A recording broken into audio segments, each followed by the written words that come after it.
Hi, it's Jeff Ritter here with Worldly Experiences, and I'm talking to Evan Skopp about the music industry. Evan, how are you today? Doing well, Jeff. Glad to be here. How Looks about good. yourself? I love your guitars in the background and Pearl Jam. You got a lot of music ephemera and hardware and now software That's around right. you. Yeah, music software. What I wonder what somebody would have said if they said heard music software 20 or 30 years ago. They would have said, "What is that? There is no music software." No, Most people didn't know anything about it, but we'll get to that. So you've got your own company now, and you do. You tell us a little bit about what that company does. the company's called Inside Track International, and we are a small sales and marketing consulting firm that specializes in one part of the music industry. It specializes in musical instruments, and in particular, fretted instruments, which would include guitars, electric basses, banjos, mandolins, ukuleles, that sort of thing.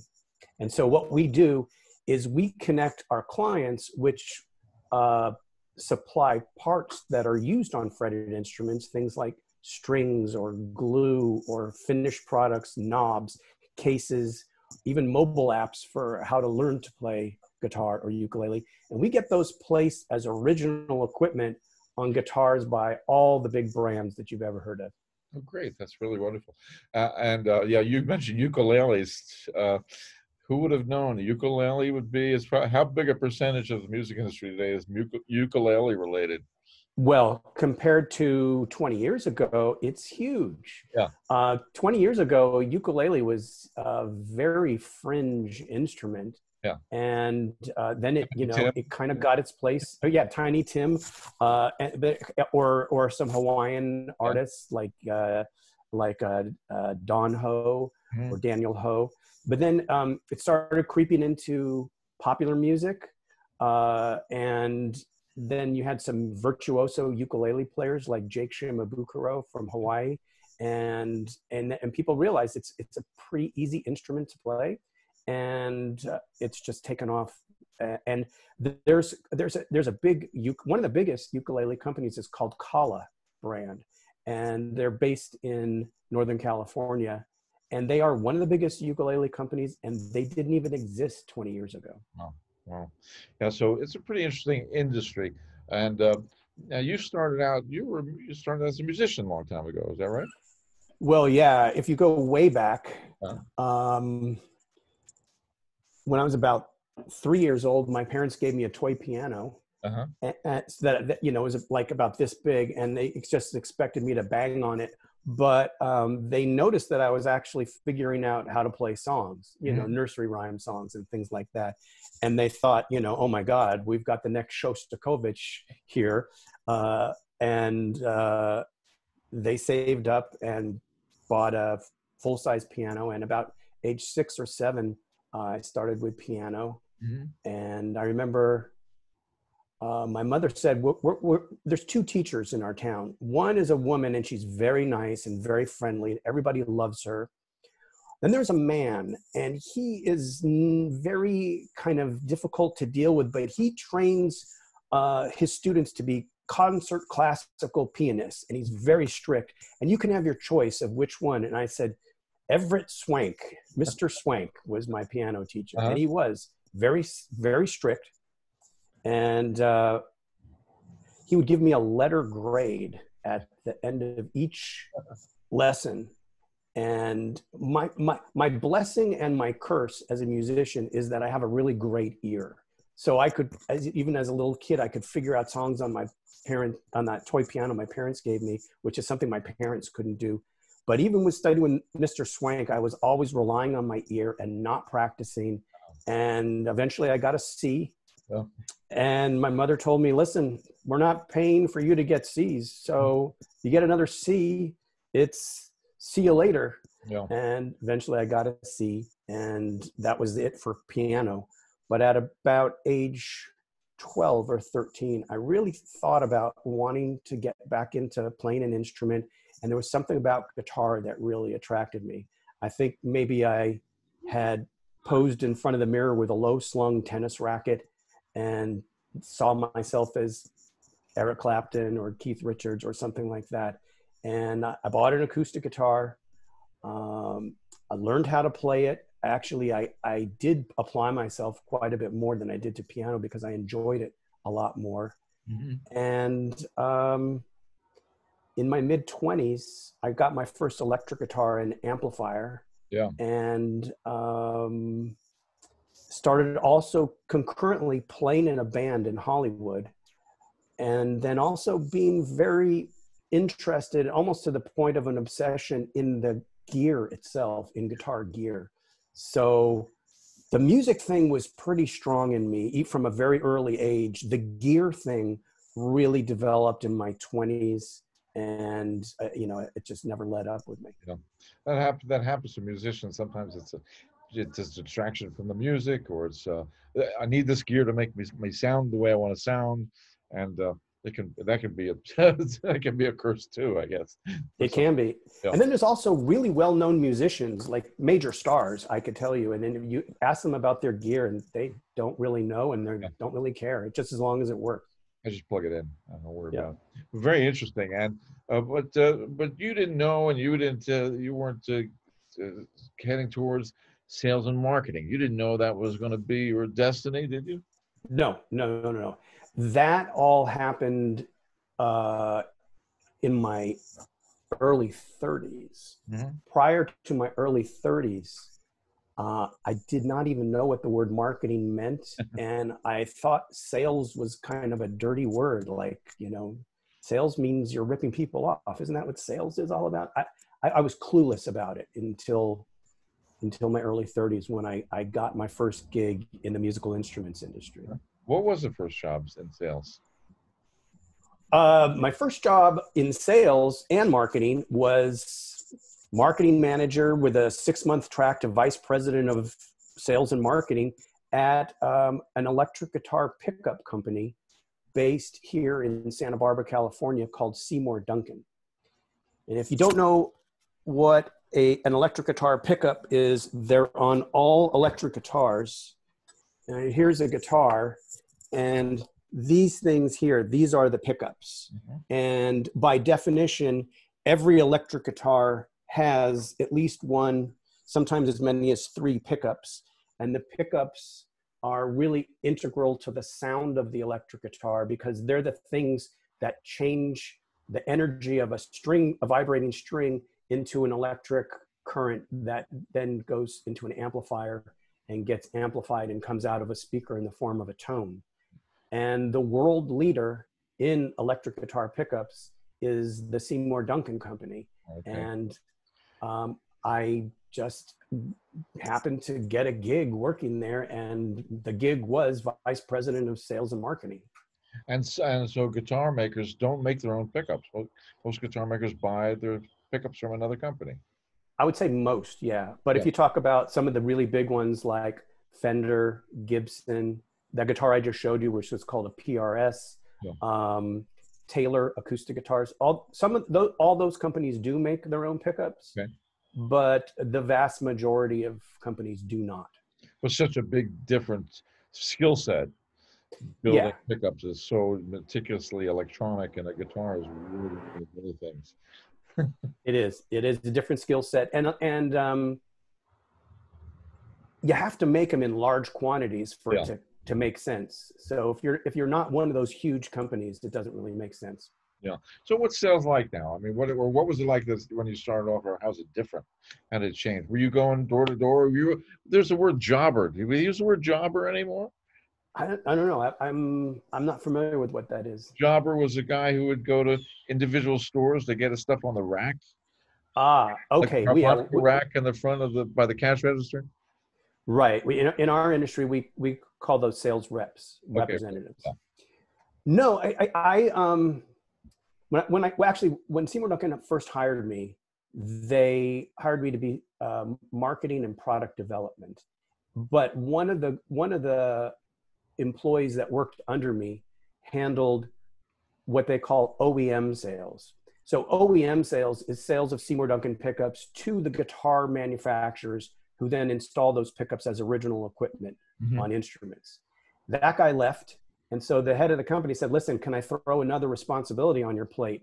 It's OEM sales. And that's when I thought, sales, oh. Up until that point, I really just was not interested in it at all. Yeah. But I kind of developed a philosophy that being a good salesman is really being a problem solver for your customers. Okay.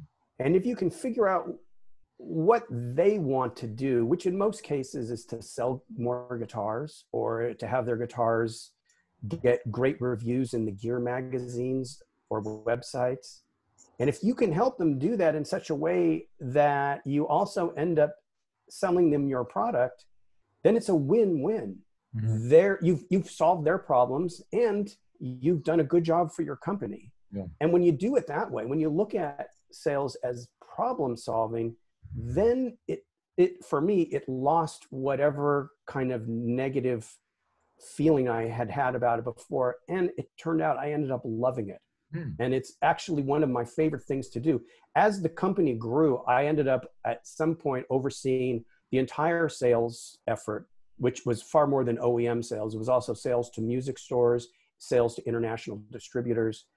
I also oversaw the marketing department, product development, business development, artist relations, legal. And I had a lot of people working under me, but one of the things I always held on to personally, because I enjoyed it so much, was the OEM sales. Yeah. So you actually remember, and probably was an important part of your development, going on a trip, visiting a manufacturer, taking out your stuff. What was that like? What kind of things really made that work? Man, I remember one of my first trips. There is a guitar company that's headquartered in Buffalo Grove, Illinois, just out of Chicago. And they have a brand called Washburn. It's an old historic brand.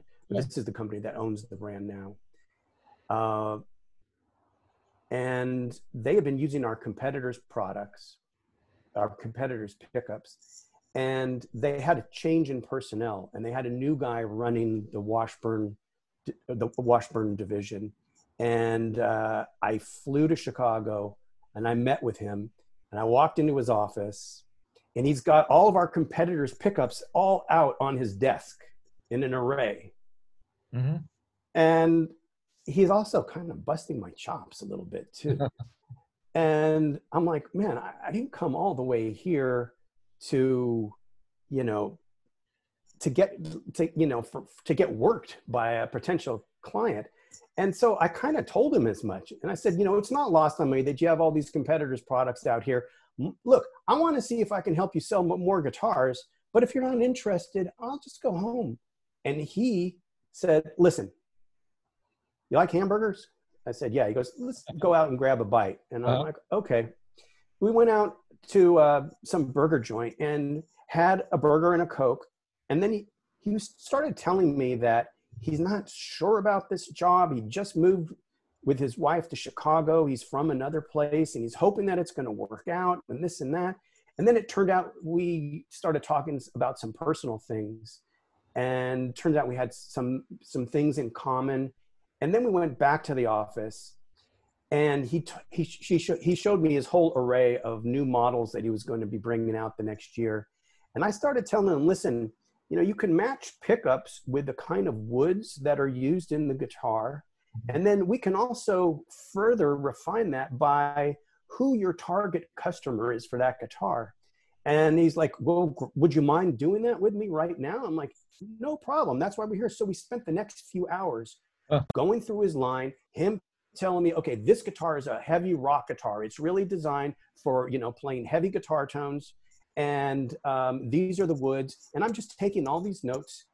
And I'm like, okay, listen, I'm going to go home and I'm going to come back to you with a proposal. And I did. And I put together a proposal based on each of his guitar models, what pickups he should use. And he ended up dropping that other competitor pickup company, using Seymour Duncan exclusively. We ended up having a great relationship. And he ended up being very gracious and contacting my boss, who's the CEO of the company, and telling her, this is the best sales guy I've ever worked with. Hmm. And, you know, I hope you know this. This guy is great. Uh-huh. And of course, and so, you know, I got kudos from him and from my boss, and that Washburn guitar line just took off. And one of the reasons that they use just the same pickup in every model. They use different pickups depending on which woods were used and who the customer was and what kind of tones they were going to get. So that was the first, and then that really gave me the confidence that I could work with guitar builders and I could help them design their guitars in such a way that was going to help them and help me. So it's your knowledge, experience, a lot of depth there, really necessary. But the hamburger didn't hurt. The hamburger Yeah, really the didn't hurt. hamburger, yeah. And the hamburger was his idea because he saw how frustrated I was. And Yeah. I was really ready to turn around and walk away. Yeah. And I think he really wanted, like, you know, somebody to talk to, Yeah. really, because he had a lot of doubts about what was going on. And, Yeah, that's interesting. yeah. So it's so you liken it to a almost a psychologist. Listening is number one. In sales, listening is number one. Yeah. In sales, you should be doing quite a bit more listening than talking. Okay. Because really, ultimately, what you want to do is identify the problem that your customer has. And oftentimes, they're not going to tell you right off the bat. So you really have to talk to them and listen and listen. And after you've listened enough, then you can actually start piping in with some ideas. But don't start with piping in with ideas, because you may end up going down the wrong path with them, and it may end up losing their confidence right off the bat. And if you really don't have the right product for them, don't try to make it fit anyway. No, absolutely not. And the relationships that I have with my OEM customers go back nearly 30 years. Mm-hmm. And a lot of them will just use the products that I represent just because I represent them, because they have a high level of trust with me, and they know that I wouldn't sell them something that I didn't believe in or that wasn't right for their instrument. Yeah. So yeah, for the type of sales that I do, which are based on long-term relationships, yeah, it's really key that you do everything you can to make your customer a success, even if it's to your short-term detriment. Yeah. So for the young person starting out, don't go the shortcut for the quick kill, because it's hurt you in the long term. I can't say that across the board for two reasons. One, I really only know the kind of sales that I do, which is relationship based. Okay. I have a small list of customers. When I say small, it's under 200. Mm-hmm. And they're based on a high level of trust and a long-term relationship. If my sales job was working at an office supply store selling file folders, which actually is something I did, then, you know, it could be more a matter of being price competitive and just making the sale. And then the next time they're either going to buy your file folders or your competitors, just it's based on price. So if, in a case like that, the sales philosophy and methods and techniques that you use might be slightly different, but doing things like listening to the customer and finding out what their needs are, those are pretty much universal. What do you think a young person should do if they're offered a job that's a commission sales job? Do you think that's a worthwhile path to take? It can be. We work on commission with some of our clients, not all of them. Some of them we also work based on an hourly rate. In case you don't know what commission is, commission means that you get a percentage of the sales. Oftentimes with a commission program, there's a guarantee. Yeah. So you'll be guaranteed to make a certain amount of money, but the way you end up making more than that money is by busting your butt and bringing in more sales. Mm-hmm. That it could be a good way. With our main customer, our main client, we are 100% commission based. So we have no base or no guarantee. It's all based on commission, but we have tiers. So if we get, I'm making up these numbers, but if we reach $10 million a year in sales, we get 1% on that 10 million. If we go up to 12 million, then for that 2 million between 10 and 12 million, we get 3%. And if we get 13 million, that 1 million between 12 and 13, we get 5%. Okay. And so it really incentivizes you to go out there and bring in the sales. And, you know, being fully commissioned means you have a little bit more risk. Yeah. But you also have more upside potential. Yeah. And the best years that we've ever had are years when we just, you know, really hit it out of the park and reached those high level tiers and, you know, started making great money. Yeah. In a year like 2020, when we're dealing with COVID, it's probably not going to be one of those years, especially a lot of our clients and our guitar factories were shut down for part of the year. So we lost a good chunk of the year's sales. So this will probably not be a banner year for us. But if you're selling something, and if you're offered a job of selling something, you're not gonna make the sales 7 out of 10, 8 or 9 out of 10 people. But that one or two sales is gonna give you your salary. Basically, it's worthwhile for some people. Yeah, exactly. Sales is a you know, it's a game of numbers. The more sales attempts you make, the more deals you will actually close. Yeah. Meaning you bring it to fruition where the customer places a purchase order, it gets fulfilled, they pay for it, and then ultimately you get paid. But in order for that to happen, there are many sales attempts that don't quite pan out and get to that stage. Now you got to extend your interest in music and your talent and all the experience you had in music into the sales area. Is that a connection that young people should strive for? Or say selling something they're interested in, or should they say, I want to sell the highest value thing I can get a job in, or should they really have a heart related to it? Well, I used to teach marketing at University of California, Santa Barbara, and I would tell my students to really follow their passion. In my case, my passion was guitar gear. I'm a nut about guitar gear. That's why there's guitars behind me. That's why there's guitar magazines all over the house. That's why if you look at my browsing history, it's all guitar sites. I love this stuff. It's my thing. I'm passionate about it. I don't know if I could sell pipe fittings or insurance or software if I wasn't really in it. I bet I could. Yeah. But it wouldn't give me any sense of fulfillment or the sense that, you know, they say if you love your work, then it's not really work. Mm-hmm. I only love one of the reasons I love my work is because, you know, it's solidly based on my passion. Now, if my passion was strictly material things, money, watching the zeros in my bank account increase, then maybe I would be selling something else. Yeah. I probably would, because I could probably be making more money selling something else, right. But it wouldn't necessarily be a happy person. Yeah. Selling turbines, you know, or yeah, something. They're going to be there. Somebody's selling them now. Yeah. But it may be for the money, but also then maybe they have the sales DNA. I could sell anything kind of person. I don't care what I sell. I just like the business, the challenge, the going out there. There are people like that too, I guess.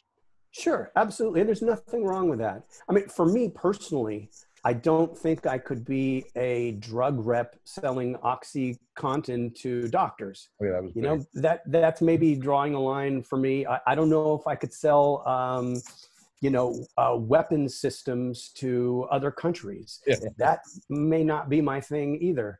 But I probably could sell turbines or software or insurance. It just would not be, for me, nearly as fun and enjoyable and fulfilling as what I do now. Yeah, the perks of selling weapon systems must be incredible.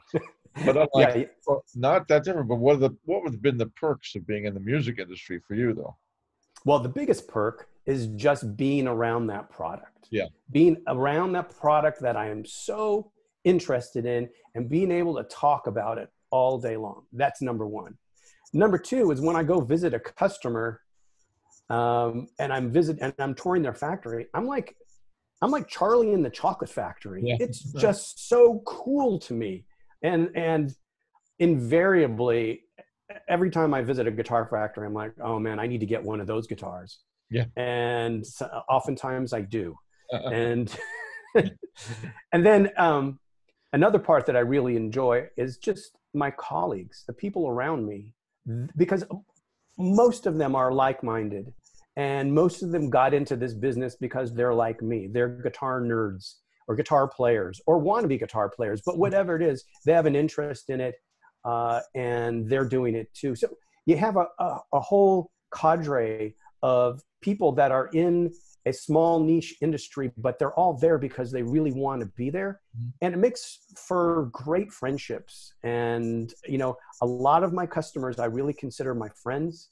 And a lot of it is because we have this shared love for this particular instrument. How about the perks of the concerts and the musicians you've met? Yeah. So one of the things I did at Seymour Duncan is I was head of their artist relations department. So artist relations is a part of the marketing department. It has to do with celebrity endorsers. So, you know, the subcontext is if you want to sound like Slash, then you need the same pickups that Slash uses in his guitar. Uh-huh. And so I managed all those relationships with all the artists, including the high level artists like Slash, and, you know, even artists that you've never heard of, but we still worked with because we thought that they seemed like they might be ready to break out. Yeah. And it's part of your job. When they're coming through town, you need to go to their concerts, see them sometimes before the show, sometimes after the show, sometimes you're on the bus, sometimes you're in the green room. Yeah, it's a part of the job. Yeah, that sounds like fun, and that's something people do too. They're interested in the job that has a perk related to something like that they enjoy doing. Travel. Some people, the travel is part of the job that they like too. Travel is a really big part of what we do up until Recently, March of this year. Yeah. But we previously would spend most years between 40 to 50% of our time on the road. Oh. And when we were on the road, we were doing one of three things. First would be attending a trade show. Mm-hmm. So a trade show is an event usually organized by either the venue or a trade show association. Ours is called NAMM, N-A-M-M, National Association of Music Makers. So they put on a big trade show in Anaheim, California in January. And it's a place where you go and you meet with your customers. Everybody in the industry is all in one room. Mm. And so we schedule back-to-back meetings throughout the entire day. I basically lead the meetings. My wife is taking notes on a laptop. Then in the evenings, there's a whole, it's like your day part two, where there's a bunch of social events, cocktail receptions, dinners, and then a lot of times you end up in a club listening to some awesome band. And then in all of these interactions, there's opportunities for networking and sales. And then so that's number one. The other thing too, as I mentioned, are customer visits. Customer visits could be like when I met the guy from Washburn in Buffalo Grove, or when I'm visiting a guitar factory like the Gibson factory in Nashville, or nowadays a lot of the guitar factories are in China or Indonesia. So we find ourselves in China at least once a year, in Indonesia every so often. Oh, yeah. Visiting the factories. And then also there's pleasure travel. And a lot of times we'll tack on, my wife and I will tack on a day or two of pleasure travel. If we're in China for a week and a half and there's a weekend, then we'll fly down to Hong Kong, which is a place we really love, and then back up to wherever and to finish our factory visits, something like that. And so, so the internet hasn't killed travel for salespeople. They still want to be face to face. So yeah, I'm doing a lot of Zoom.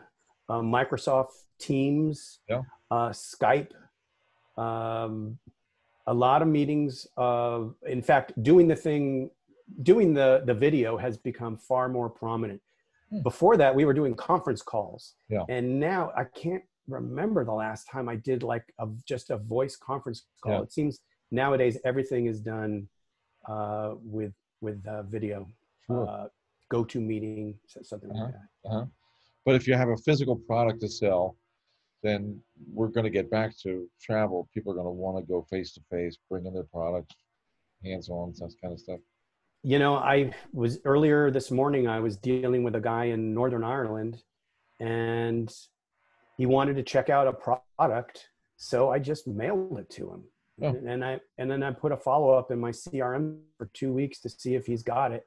Yeah. So, I mean, I think one of the things about COVID, but I think it was kind of heading there already, is it's making face-to-face a little less important than it was. And one area where we're really seeing that is trade shows. So we missed our summer NAMM show this year, which would have been held in Nashville in July. And they've already canceled the next winter NAMM show, which is January in Anaheim. They're trying to do a virtual NAMM show where there's going to be a marketplace and opportunities to showcase your product. I was talking with my wife about this today, and we're like, but what about the meetings? I mean, the meetings we're just going to do with a Zoom link or a GoToMeeting link. I mean, I don't understand, because that's the big thing for us is these meetings where, you know, my wife takes the notes from the meetings where we're talking about ideas for new business, and she puts it into a software, a program that we use called a CRM, Customer Relationship Management Program. And then that allows us to work these projects over the course of 12, sometimes over 24 months before they come to fruition, if they come to fruition. And I don't really need a trade show to do that. You know, if I can do the meetings virtually, and that's a if, because this is the first year we won't be doing them face to face. I'm not really sure why we're having the trade show. You know, it used to be that if you wanted to see the new product up close and personal, you go to the trade show, you talk to a salesperson, they show you the product, you can hold it in your hand, you can smell it, you can play it, you can do whatever. They give you, you know, a sheet that shows the features and benefits and the price. But so much of that is all online right now. I just recently bought a digital thermometer for my barbecue. I knew nothing about that type of product, but I was able to go online, research it, look at all these YouTube videos. And by the end, I knew exactly what I wanted. And I bought it. And there was no face-to-face interaction. It was not necessary. Did you get the Wi-Fi one that goes to your app that tells you the temperature? Not to my app. It's it has a little transmitter that plugs into the probes, but then it goes to like a little standalone receiver. Somewhere else, Yeah, but it's not the app. The app one, I heard like it might be a little glitchy with Bluetooth. So I went with the wireless. Yeah, it's pretty funny. But like every business, and this is what basically I think every business is talking about, every industry is, it's going to be changed by COVID, and something's going to be different. So meetings can be changed, but continuing on the virtual. And you mentioned something that we got to get into: CRM software, Salesforce. Salesforce is the big one. We use a small one. We use one called Really Simple Systems. It's based in UK. And when I first got, oh, sorry, what were you saying? But this is something as an essential part of sales today. I could not do what I do without the CRM. I just could not do it because I'm literally juggling many dozens of projects for each of our 6 or 8 clients and for each of the roughly 200 customers at one time. And you know, like I mentioned earlier today, I sent a sample off to a guy in Northern Ireland. If I just left it to myself to think about, like in 2 weeks from now, did he get it? And did he get a chance to wait it? Forget it. That's just not going to happen. But the CRM allows me to keep track of all of these projects. And nothing falls through the cracks. In fact, at our main client, they call me the bear trap, because once something goes into my CRM, it does not come out, and I don't forget about it, and it doesn't go away until I say it goes away. Yeah. So there's Salesforce and other software certifications. Did you ever have to get a certification of that, or do you just use it enough to know what you're doing? No, I don't use it nearly to the full capability that it's being used. I mean, a true CRM allows you to not only manage products, but also from the CRM program itself, it allows you to manage communication with your customer and quantify leads, sales leads. A lead is a potential sale that you're just looking into, and it allows you to evaluate the strength of leads and the potential benefit of leads. It manages your email outreach, and so I don't use the CRM for all that. I do use MailChimp for my email outreach, and I also mentioned some of my clients, I charge them an hourly rate. And so I have a time program called Toggle that allows me to bill time to clients as I'm working on their projects. And at the end of the month, we're able to produce reports for how many hours I worked on a particular product, and then that turns into an invoice. If somebody wanted to get a start in sales, having a Salesforce certification might not be a bad thing to walk in with. Oh, I'm sure. I don't know that much about that myself because I don't use Salesforce. But yeah, if you're coming in on the ground floor, showing an employer that you're well versed in any software, whether it's something like Salesforce or even things like Word and Excel and PowerPoint or the Mac equivalents. That's always great, and it's something that you can always put on your resume, and it'll always create a good impression with anyone reviewing your resume. Now, you've done some hiring too. You've got a bunch of people and been hiring for a long time. What does it take to get a job these days, you think? What are the most important things that somebody should have walking into an interview, or may not get an interview? The resume's got to get through the robots first. I hear that people have to get through robotic resume shredding. I've never been, we never got to the point where we had robots reading resumes, but I'm sure that probably does happen at certain places. For me, I look for interesting people with varied experience. And, in addition to a resume, I always like to see a cover letter because I like to see how people express themselves in writing. And then if I bring somebody in, I always have weird questions that I ask. I think people know how to game interviews, If they hear a question like, what's your worst quality? They'll say, oh, I'm too attentive. Or, I just spend too much time getting the job done. And I don't like answers like that because they're not really informative. So, I'll try to dig around. One question I'll ask people is,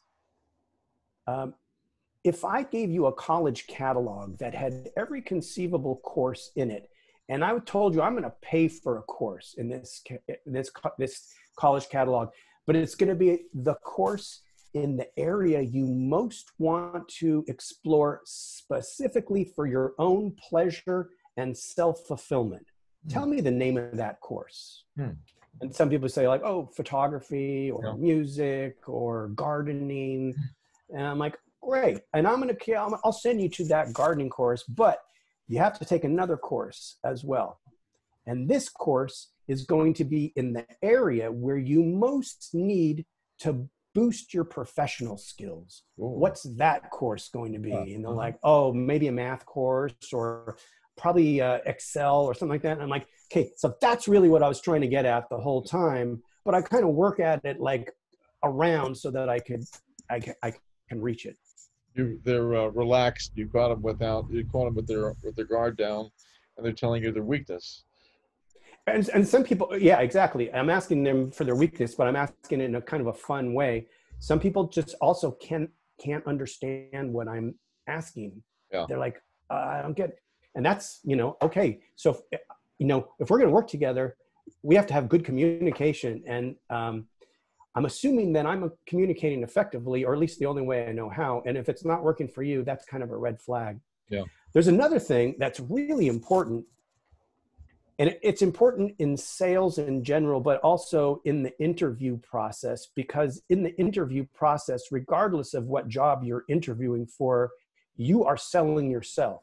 Yeah. And that is to come off as the type of person they're going to want to work with on a daily basis. Yeah. And somebody that they're going to think, I could see this going south in a year or two. There's just some things that don't sit right. And that doesn't mean that you have to just laugh at all their jokes and just be patronizing. It means you have to be real. Yeah. But at the same time, you have to present a persona that is, hi, I'm the person that you want on your team, and we're going to work great together. And in fact, I can't wait to get started. This looks like such a great place to work, and you look like a really great person to work with. So let's do this thing. Yeah. And if you come in with confidence and really an attitude like, yeah, the other person's like, yeah, this is the type of person I want to work with day in, day out. Yeah, I've had that question from a couple of people who say, young people who said, I didn't get this job interview. I didn't get that. I didn't get 5 or 6 or 10 in a row. Am I not getting the right interview, or is it me? And I try to tell them, you probably haven't got the right interview yet. But in a way, I'm really thinking it could be something about you. And can they change something to be more likely to get a job? I don't even know if that's possible. Well, the advice that I just gave is you got to be yourself. Yeah. And if yourself is, hard around the edges, yeah. and, kind of shy, even shy. Yeah, exactly. Shy, introverted, actually shy and introverted people really get it bad, because a lot of times they come off as not interested, and a lot of times they really are. They just have a demeanor or a temperament that and you know what, the reason I know this is because I am a shy person, but I've learned to overcome that, and I think being a shy person actually in some ways makes you a better listener, which can be a great thing for sales. But yeah, so you got to be yourself. Yeah. And if you are yourself and they said, you're not for us, then better that now than after you've invested time, maybe moved to another city, done whatever. Maybe it's good for both sides. Tell us more about the software you were talking about. Now we've got, I've seen Fender has some. There's also all kinds of learning software for guitar and for music. Oh, right. The our mobile app. Yeah. So the mobile company that we represent is called Muusopia. They're based in Helsinki, Finland, which happens to be a hotbed for mobile app companies. It's where Rovio, the Angry Birds folks, are located, and it's where they have the big trade shows for mobile.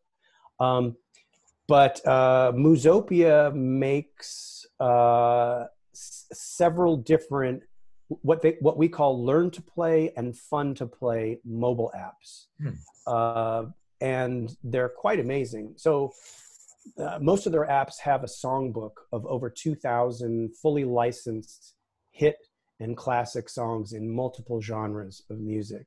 And then they have a very easy way of learning to play them, so that even if you've never picked up a guitar, you can start playing along with your favorite song right immediately. So as an example, we had a friend visiting us from Amsterdam, and her 11-year-old son, Benjamin, and she had to run an errand, so she left Benjamin with me. And Benjamin had this Justin Bieber song just playing in his head over and over again. He kept humming it and singing it. And I said, Benjamin, would you like to learn to play that song on guitar? And he said, I don't play guitar. I said, well, let me see if it's in the app. And it was. And so I put it on a method where they call one string notes, where you're just playing the tonic of the chord. What that means is if it's an E chord, you're just playing an E. If it's a G chord, you're just playing a G on the lowest string of the guitar. Mm-hmm. And because he was so small, I put a nylon string guitar in his lap, like, dobro style. And he's a smart kid. So he saw it with the interface, and when it comes across and hits the thing, that's when you press down and that's when you plunk the note. Uh-huh. And I slowed the tempo way down and I started bringing up slowly and slowly. And after a while, he could hear where he was in this Justin Bieber song. And you could feel it was the excitement that was going through his body was physical. You could tell he was so excited. And then we played it again. We brought the tempo up a little bit more and then up a little bit more.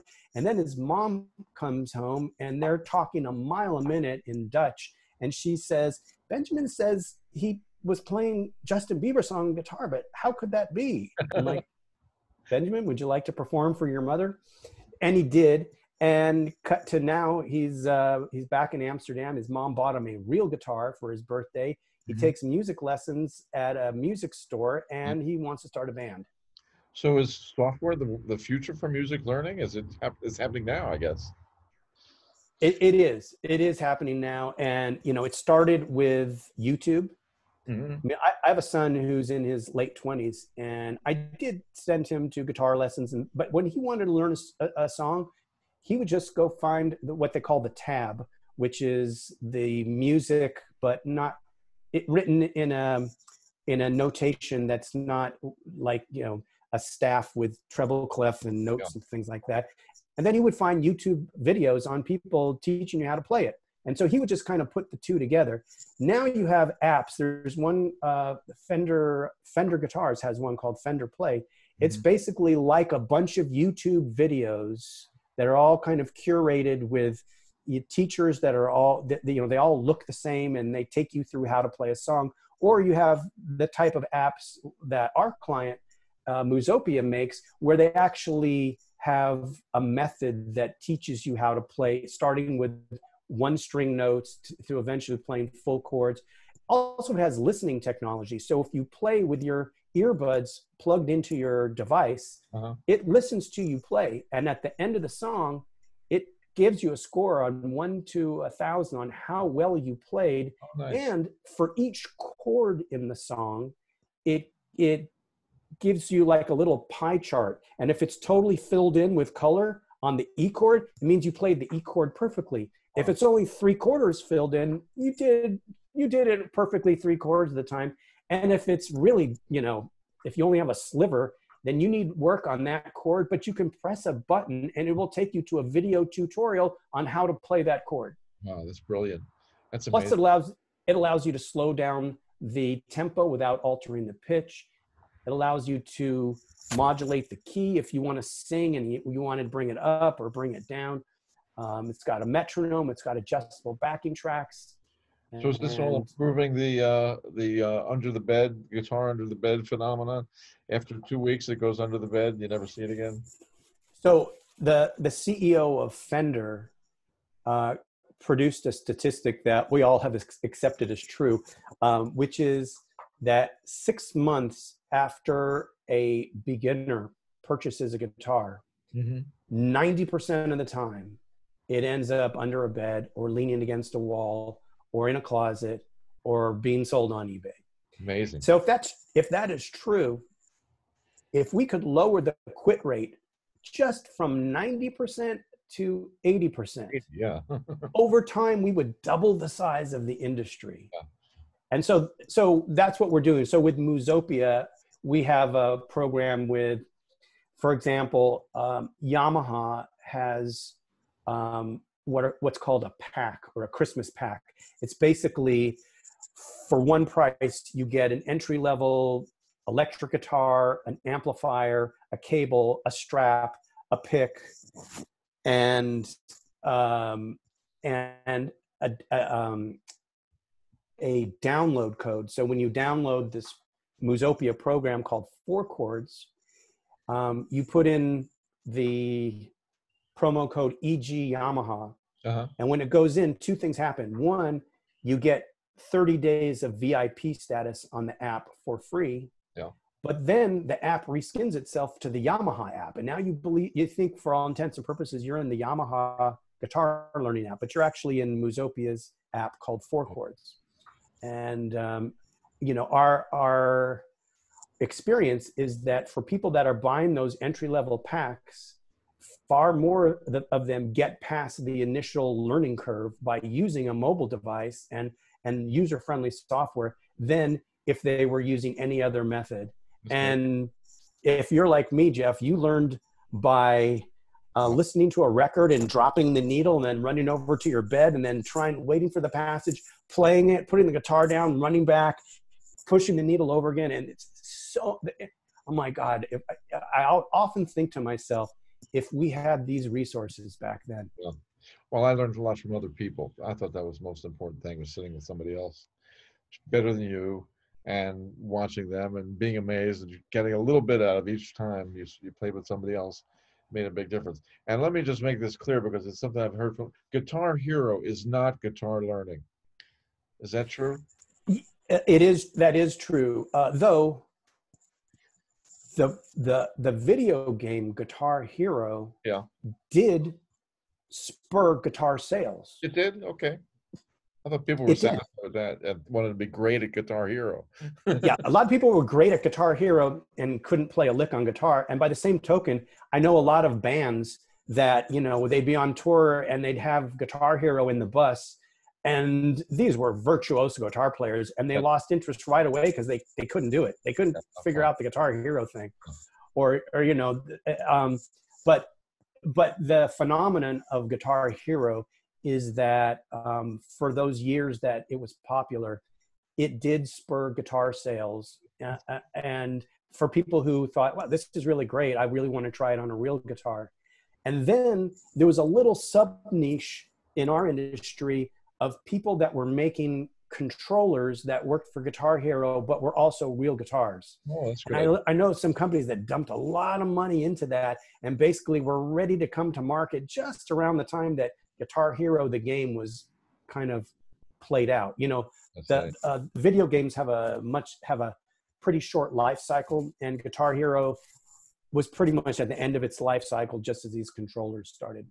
So what's your future of your business and guitars, and is it difficult to continue for many years? Do you think it's a number of people going downhill, or what do you think is really happening? Well, are you talking about the future guitar? Is there growth? Is there growth in his? Yeah. There has been continuous growth in the guitar segment since the late 1960s. Continuous with the exception of the recession of 2008, where there was a contraction for a couple of years. But then since then, it has recovered and it continues to grow. Right now, guitar sales are growing phenomenally, and it's because of COVID. Oh, people are home. It's because people are home. They have time. Musopia, our mobile app client, they're seeing triple-digit growth in downloads of their mobile apps because people are at home. They have time. They're buying guitars, and they want to learn them. I think people are not interested in it, but they're really coming back. Oh, absolutely. And then we mentioned ukuleles are really popular right now. Probably the most influential artist for guitar sales over the last 10 years has been Taylor Swift. Oh, yeah. And also the guitar players particularly electric guitar players, have often been over 90% male. Yeah. So there's been a huge growth potential for female guitar players, and Taylor Swift brought a lot of young women and girls into the world of playing guitar. It's wonderful, especially on electric guitar too. I've seen amazing YouTube videos. Of course, oh, yeah. The YouTube video of a wonderful young female playing guitar gets a huge amount of hits because it's so unexpected, I guess. Still, You know what? I follow probably a dozen female guitarists yeah, on Instagram, and you're right. Part of it is novel, though. There have been great female guitar players like Jennifer Batten, who played with Michael Jackson, uh-huh. and classical guitarists like Sharon Ispin, and many, many others. But yeah, seeing a lot of these young female players who are really virtuoso players, it's great to see. And Sister Rosetta Tharpe. Oh yeah, she's great. She was great too. Isn't there somebody today, a woman who's playing guitar like her? Yeah, Brittany Howard Yeah, from right. Alabama Shakes. Isn't that something? We saw her. It was almost an homage to Sister Rosetta Tharpe. She's playing the same guitar. I think the same model or close to it, right? Could be, yeah. It's really something. Well, that's great. And so wonderful. So young persons should be enthusiastic about sales today. About if they've got a personality, they want to be out there. They want to be outgoing, and they have a passion for something. Sales is definitely a place to turn. I think so. For marketing, I think it would be wise to study marketing, maybe study business. For sales, you don't necessarily have to. I think it's part of your personality. If you're a people person, I think there's always going to be sales, and there's always going to be the flip side of sales, which is customer service, which is another way of helping out people. But I would say if you're interested in sales, ask yourself if being a problem solver is something that appeals to you, and helping people win, and being the problem solver that helps people win. And if that's something that appeals to you, then can definitely consider sales. And if you're able to marry a sales position with something that you're truly interested in, which for me is musical instruments in general and guitar in particular, then that's great. Just do it. It's great. Even if you're starting on commission, even if you're not making that much money in the beginning, it'll come. It'll get there, because you're going to love it, and you're going to perform well, and you're going to be known by your customers, and they're going to come back to you, and it can be a very, very fulfilling career. And it's not going anywhere. It'll be always be around in some form. People are always going to need to buy fill in the blank. Well, and I didn't think much about marketing. Marketing has always been something I didn't like that much, because I've had students who take marketing classes and tell me how they hated them so much, or they show me the textbook and I look at the textbook, I go, you need a book this big for a marketing class? Or they show me the tests where they have the acronyms of all the different things. They're studying acronyms for marketing. Just briefly, is it worth it? Is marketing is a gigantic field on its own, but I just feel it's so different than the personality part of sales. Do you agree? I actually started in marketing before sales. Yeah. And I had to, because I was new to marketing, I had to study it in a college setting, and eventually ended up teaching it. So I was one of those marketing teachers. Marketing supports sales. Actually, in an organization, every division of the company, perhaps with the exception of finance, every division is there to support the sales effort. Yeah. But marketing is the closest to supporting sales, because marketing people and sales people work very close together in doing things like identifying who the customer is, what the need is in the marketplace, developing the materials that the salesperson uses to sell their product, and setting things like pricing and the distribution channel, and of course dealing with the product itself. So marketing and sales are very different. They're not at all the same thing, but they're very closely aligned. And the marketing department is the department closest to sales that exists solely for the purpose of supporting the salesperson. So they got to get along, but you don't have to be a part. Or in some cases, like Seymour Duncan, they were the same guy. They're the same guy in your case. So that's wonderful. All right, very good. Thanks so much, Evan. I really appreciate talking to you. Very interesting material, great experiences, and you built. Sounds like you built a great company on your own. Thank you. With my wife. My wife helped me. Put together, your partners, of course. Yeah, exactly. It makes a big difference, right? It definitely does. Working like that with partner? It works for us. You know, after COVID, a lot of people are saying, I'm not used to working from home. I'm not used to being around my wife all the time. It's like, we were already doing that. Not traveling is the thing I'm not used All right. Very good. Appreciate it very much. Thank you, Evan. to. All right. Thanks, Jeff. This was All an right. honor. Just Take finished. care.